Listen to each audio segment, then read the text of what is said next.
off, I just wanted to say thanks so much for all the support on this video I just posted on my TikTok yesterday. One thing I have been seeing is an overwhelming amount of people in the comments asking me questions like, how do I edit a video like this? Where do you edit these types of videos? How do you make the video in slow motion? So I just wanted to make this quick video to hopefully answer a lot of those questions for you all. I'm just gonna break down my editing process real quick and just share with you all some of the techniques that I do when I'm going out any day making these types of videos. Any video that you see me make is coming straight from the native iPhone camera app. So the settings that I'm using is 4K 60 frames per second. So when you go into the camera app on your iPhone and you go to video mode, up in the top right hand corner, it gives you the option to change your video settings essentially. Right now I'm in HD 60 and I'm gonna change it. You just hit HD and now I'm in 4K and I'm already in 60 frames per second, which is what I want. So the last thing I do before I actually shoot my video is make sure that I lock my focus and my exposure. So on the iPhone, you can do that by literally just holding down your finger on the screen.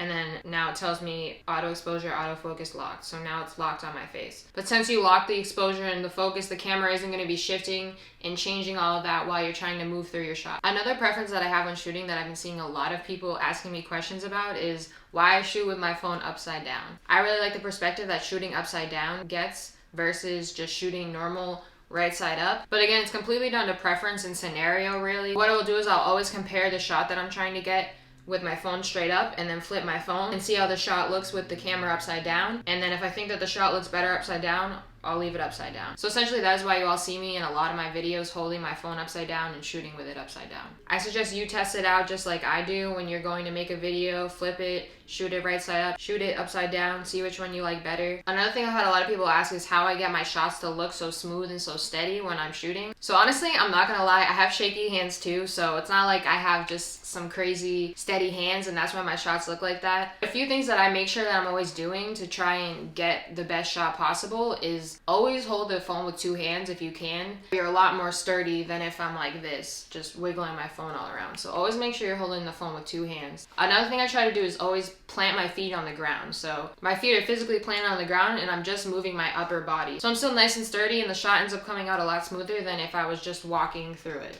Last thing is always make sure that you're checking your shots after you do them. If you don't think it looks good enough or think you could get it a little better, then redo it. Okay, so that was everything that I do when I'm physically going out trying to make these videos. So now that I feel like I've shared with you all everything you need to know about that part, I'm gonna go into my editing process now. So the first thing that I do whenever I'm going to edit is I open up my computer, I take my phone, I get all of the video clips that I shot and I airdrop them from my phone over to my laptop. The next thing I do is go on TikTok real quick and figure out a song that I want to use to put with my video. So what I'll do for this is just open up TikTok on my phone quickly.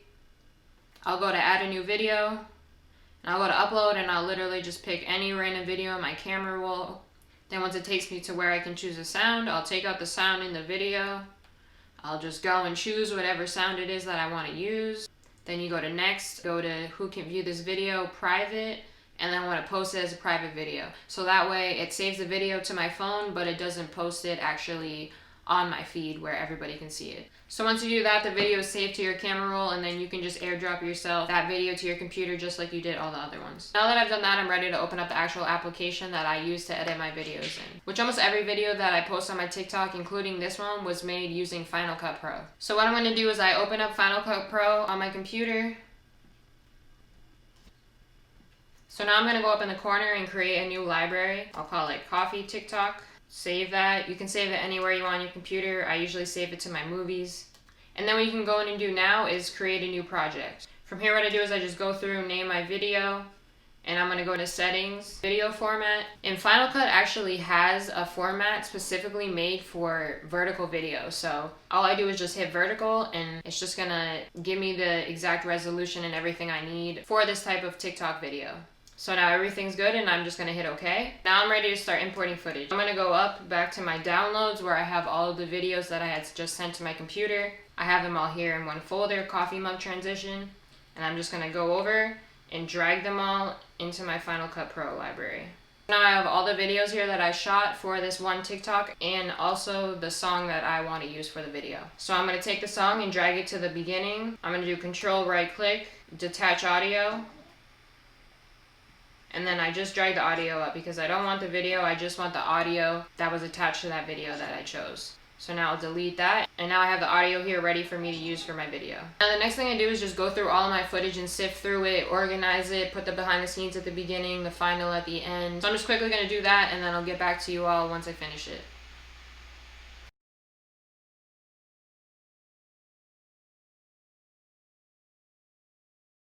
Alright, so I've sifted through my footage, I've picked out all the pieces that I need for the final video, and now I'm ready to actually start editing. So the first thing I do is I go in and I start piecing the behind the scenes in the beginning of the video.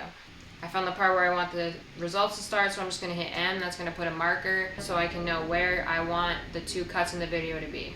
So now I'm just going to take the behind the scenes real quickly and just place them in this little first part of the video.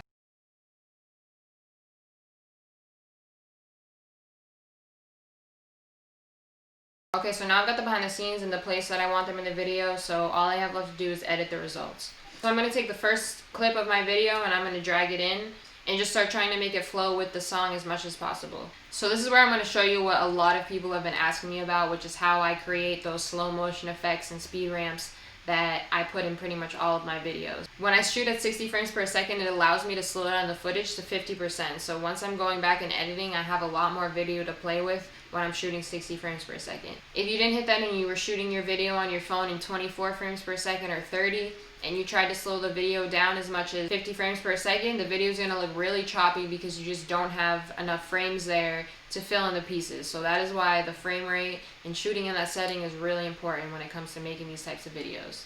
So now that I drag that first video clip into the timeline, I'm just going to go and play the song through and find the part in the song that I want the clips to transition from one to the next.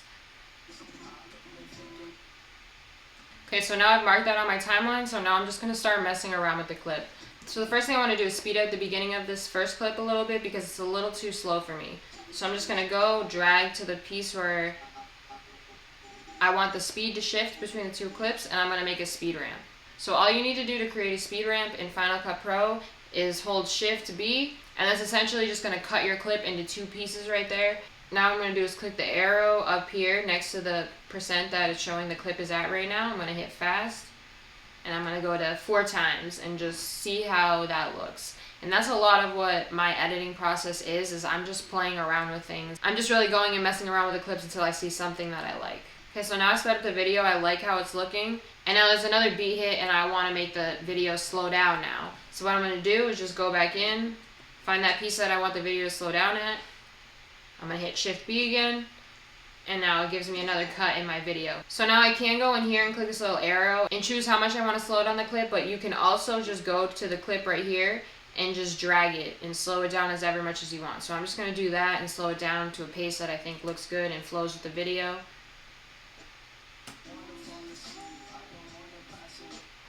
Okay.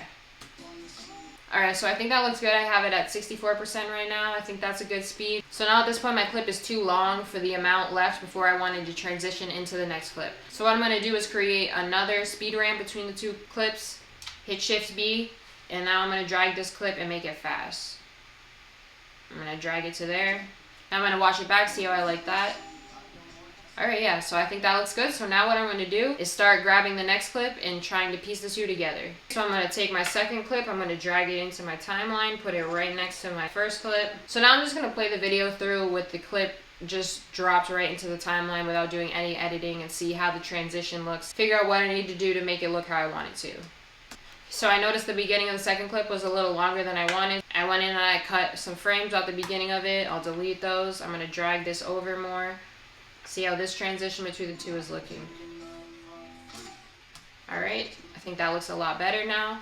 Yeah, so now that's literally all I did for that transition. I think it looks pretty good how it is now. So the last thing that I'm going to do is just go through and finish my last clip out. So I found a piece in the video that I think I want to slow it down at, so I'm just going to go there. Put a marker so I know where I want to slow the video down. So I'm just going to hit Shift B again and make another speed ramp. Just going to drag the clip out again to a speed that I think looks good. And then one thing I do whenever I think I'm done with my video is I just go back to the beginning, I play it widescreen on my computer, and I just watch it through, make sure nothing looks weird, make sure everything flows really well together.